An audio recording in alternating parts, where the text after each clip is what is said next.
But what does it actually mean to have your lampstand removed from its place?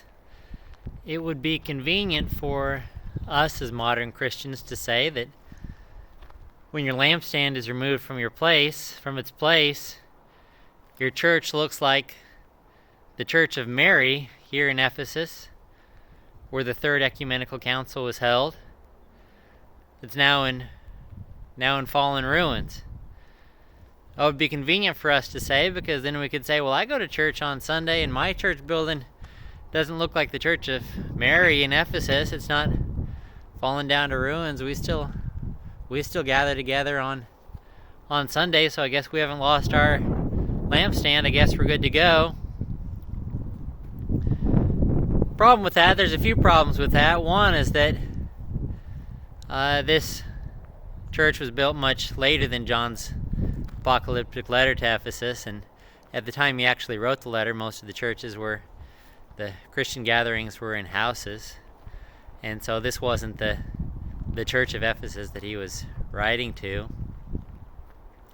Churches that meet in houses don't end up looking like a pile of rubble like this. But also, just if we contextually look at the idea of lampstands and light throughout the rest of the book of Revelation and the New Testament, we think of what Jesus said in the Sermon on the Mount. You are the light. He told his disciples, you are the light of the world.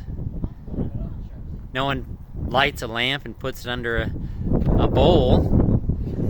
So his disciples were the light. They were the lampstand meant to shine the light of Christ in the world. We could think of elsewhere in the book of Revelation itself, in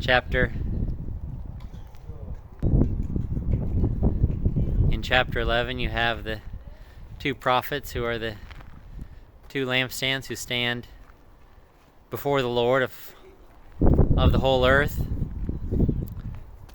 Elsewhere in Revelation and John's Johannine writings in general, light is a symbol of the Spirit, the power of the Spirit shining through God's people to be witnesses, major theme throughout the book of Revelation.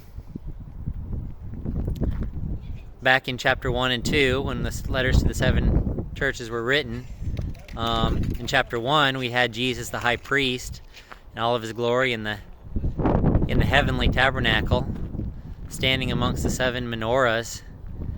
It's all an image of the tabernacle and the temple from the Tanakh, the Old Testament, where the menorah, of course you didn't have electricity, and so the menorah lampstand was the light inside of the temple, or the tabernacle was an enclosed space, and so it would be dark if you didn't have a source of light in there. The sun wasn't shining through.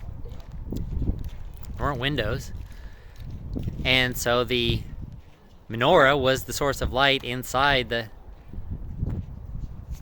holy place in the temple and the tabernacle. And so again, paralleling that with chapter 11 and the two witnesses, the two lampstands there that stand before the Lord of all the earth, the lampstands, just as they are in chapter 1 with Jesus the high priest, the lampstands are in the presence of God. So to have your lampstand removed from its place, to have Nebuchadnezzar in Chronicles, who takes all the utensils out of the temple, or to have Antiochus in Maccabees, who takes the articles from the temple, and the lampstand is explicitly mentioned there in Maccabees. To have your lampstand removed from its place is to be removed from the presence of God itself. So you no longer have the Acts 1:8 power of the Spirit to be Christ's witnesses to the ends of the earth. You're not standing in the heavenly presence of God himself. The promise at the end of Matthew, where Jesus said, make disciples of all nations, and surely I am with you always to the end of the age. If you've lost your lampstand, that doesn't apply to you.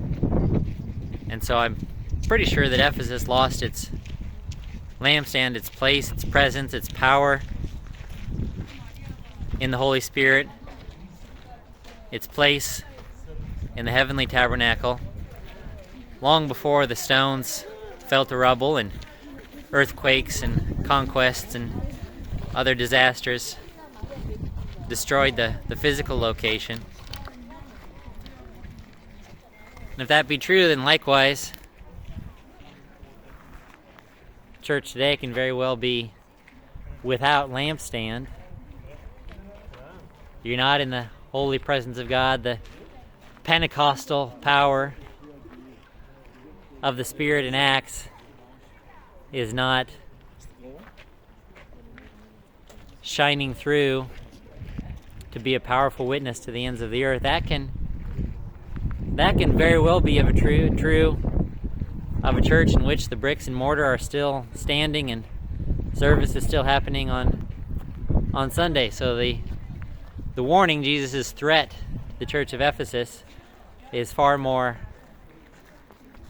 immediately relevant and pertinent to us today than we often give credit for.